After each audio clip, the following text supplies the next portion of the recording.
now I'm going to kind of remove the power supply, but this power supply kind of routes the cables underneath this hard drive here. So I'm going to pull the drive out just to get it out of our way. This just has regular power and SATA cable on it.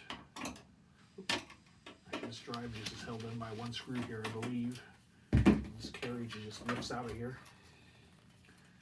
Notched in by a couple of notches there. So I'm going to pull the whole thing out for us and get it out of the way.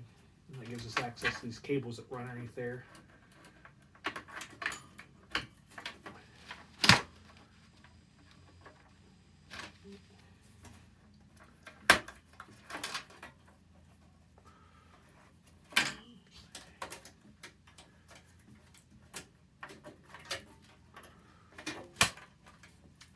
Then it's just got these 3 screws in the back.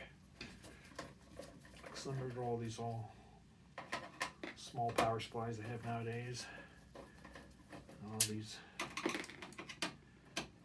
lower and mid-grade machines. This does have the same type of thing. It's got a little blue push down inside there on top of the power supply. Just let the power supply lock in there so it slides back. Once it's slid back, you can just kind of lift it out of there. And make sure where the cables are running. They kind of tuck this cable in right along this board along the back here. And it gets down underneath there a little bit.